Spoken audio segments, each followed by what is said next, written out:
Bom, pessoal, como dando sequência aí aos nossos estudos do livro Disciplina Positiva na Sala de Aula, eu e a Mariela, né, e trabalhamos com o capítulo 2, né, desta leitura. E elaboramos assim, fizemos uma síntese, né, das ideias principais.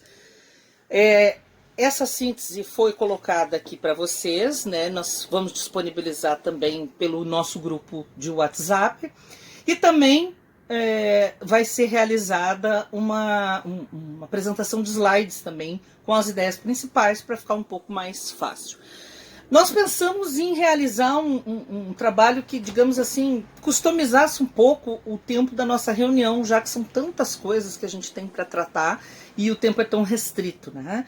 Então, por essa razão, a gente optou pelo vídeo, porque achamos que se não fosse tempo, se não houvesse tempo da gente trabalhar ao vivo e a cores ali sobre o assunto, então a gente poderia deixar depois o vídeo para que cada uma assistisse. Mas é um capítulo bem gostoso, uma leitura assim bem interessante, né? E nada mais do que a gente visualiza, né, nas nossas escolas, né? Então são situações, são comportamentos ainda cristalizados que a gente percebe na maioria, né, dos nossos educadores. Agora eu diria que nós estamos num momento até de transição, com essa questão de pandemia, com essa questão de mudanças na metodologia, isso desacomodou um pouco. Então talvez não seja a realidade de todas as escolas, mas nós sempre temos um colega, pelo menos, né, que ainda trabalha com esse tipo, com essa forma, digamos assim, de tentar encontrar disciplina, criar disciplina, estabelecer disciplina na sala de aula. Então aqui eu coloquei as ideias principais. Nós temos aqui disciplina, então, positiva em sala de aula. Eu vou ver se eu saio da frente aqui para não atrapalhar a leitura de vocês, dar uma viradinha assim, quem sabe, aí, né? Então, o nosso capítulo é o capítulo 2, disciplina positiva, uma mudança de paradigma. E o trabalho disciplinar das nossas escolas hoje se divide em duas linhas de ação. Então seriam os motivadores, que nós chamamos de motivadores extrínsecos, né? E os intrínsecos. O que seriam os extrínsecos, né? Aqui, extra, né? Exterior. E os intrínsecos, os interiores.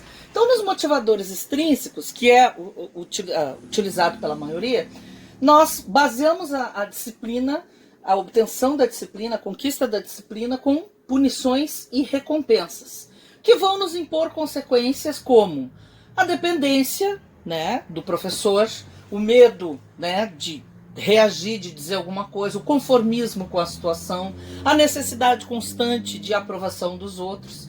E também, em contrapartida, se nós vamos ter aquele aluno que vai reagir dessa forma, que vai se tornar mais dependente, nós temos o outro extremo, que é o rebelde, né, que vai então ocasionar, né, essa punição, essa recompensa, com atitudes de rebeldia. E vai forçar, então, a ter o castigo, né, que é aquilo que a gente pensa que já terminou, mas ainda não, né, aquela atitude de contrariedade a todas as coisas, né. Então, nada muito diferente daquilo que a gente viu nessas últimas décadas, né. Já dentro dos motivadores intrínsecos, né, buscar soluções, então, para os problemas, seria a nossa atitude ideal. Por quê? Porque através dessa busca de soluções para o problema da indisciplina, nós estaríamos desenvolvendo habilidades para o bem comum. Que seria o quê? O pensamento do aluno, raciocínio, reflexão, né? A parte do seu próprio crescimento pessoal, do seu autoconhecimento, a reflexão sobre os próprios atos e, inclusive, atitudes de empatia, ou seja, colocar-se no lugar do outro, entender por que a situação ocorreu, como é que poderia ser evitada. Tá? E aí nós entramos num trecho aqui do livro, deixa eu ver se eu consigo fazer isso aqui parar, não estou conseguindo, deixa eu ver aqui, quem sabe, aqui, né? Onde os autores colocam, né, os seus posicionamentos em relação à questão das habilidades de vida e das habilidades acadêmicas. Ele diz que, então, na escola nós construímos as duas coisas, as habilidades de vida e as habilidades acadêmicas. Mas que nestes últimos anos o foco foi, digamos assim, se direcionando mais para as habilidades acadêmicas e menos para as habilidades de vida. E a família, em contrapartida, que teria que nos ajudar também nesse desenvolvimento das habilidades de vida, também tirou um pouco o pé, vamos dizer assim, né? E passou a terceirizar essa tarefa para a escola. Então, o que acontece? Né? As duas demandam um tempo X, e uma necessita da outra. Né? Então, ninguém vai conseguir se tornar hábil academicamente, ninguém vai conseguir avançar academicamente se não construir primeiro habilidades de vida. Então, os autores, eles nos colocam aqui em síntese que o autoconhecimento, a empatia, a reflexão, a tolerância, né, que seriam as habilidades de vida, elas são mais importantes do que as habilidades acadêmicas, são mais importantes do que os conteúdos escolares, porque seriam elas indispensáveis para a aprendizagem. Ninguém aprende se não conhecer a si mesmo. Como é que eu vou conhecer um objeto se eu não conheço a mim mesmo, as minhas potencialidades, as minhas limitações? Ninguém consegue aprender sem refletir, sem se tornar tolerante com as frustrações, tolerante com o erro, né? Então, que essas habilidades seriam indispensáveis para esse processo de aprendizagem. E quem não tem habilidades de vida, dificilmente vai alcançar êxito nas habilidades acadêmicas, tá? Bom, essa seria a síntese, digamos assim, do nosso capítulo, tá? Aí aqui, na parte final, ele coloca aqui para nós, tá? Os autores colocam aqui, tá? Alguns comportamentos desafiadores que vão então interferir na sala de aula, tá?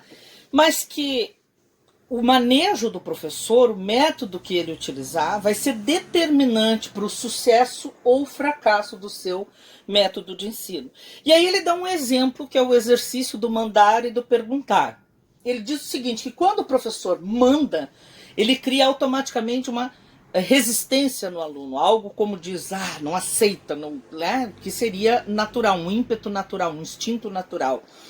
E já quando ele pergunta para o aluno, ele vai criar um relaxamento físico, algo como se todos os neurônios conspirassem a favor de encontrar uma solução e não de fugir ou de contra-atacar a ordem recebida, né?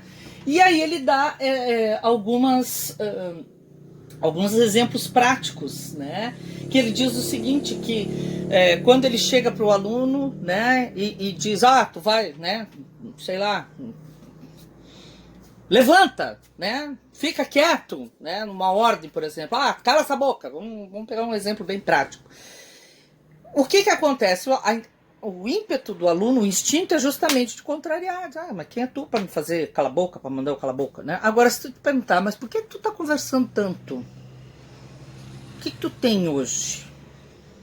Aí vai levar o aluno a pensar, não, para um pouquinho, não, realmente eu passei um pouco dos limites, aconteceu uma situação, eu tô meio angustiado, tu quer conversar um pouco lá fora, tu quer, né? Então, assim, evitar o conflito, né, desnecessário, mas procurar levar o aluno nessa caminhada de reflexão em relação aos próprios atos e atitudes, tá? Bom, e algumas coisas que são citadas como importantes seriam assim, que as punições e as recompensas não são eficazes para construir uma mudança de comportamento fixa, entendeu? Efetiva, definitiva, que isso pode funcionar durante um determinado período, um determinado tempo, mas que depois eles vão voltar a se tornarem disciplinados novamente.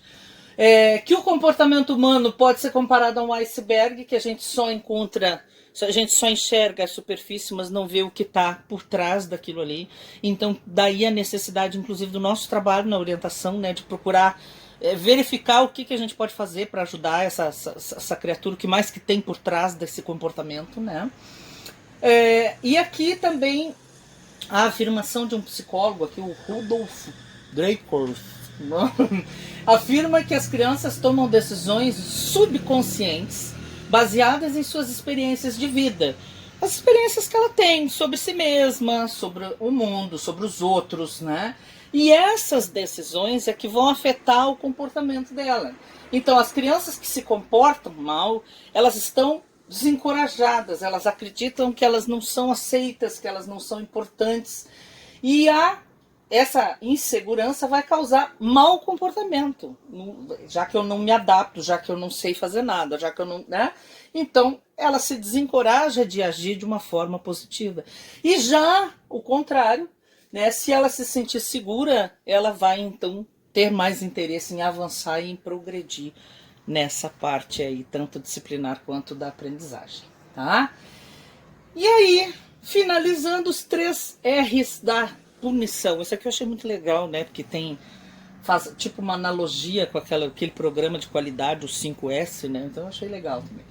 Então, os 3 R's da punição: rebeldia, retaliação e recuo, né?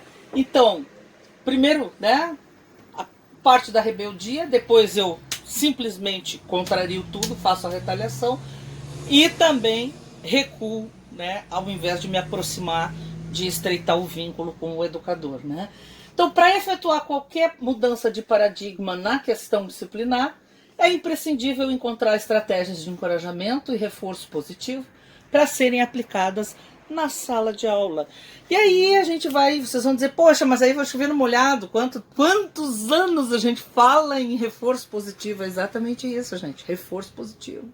A essência é essa, encorajar a criança a pensar bem, o adolescente a pensar que ele tem alguma utilidade, que ele tem algum valor, que ele tem, né, alguma característica que seja positiva, né? Isso é fundamental, isso é imprescindível para que ele se sinta seguro e possa interagir, então, de uma maneira adequada, ou pelo menos menos estressada, né?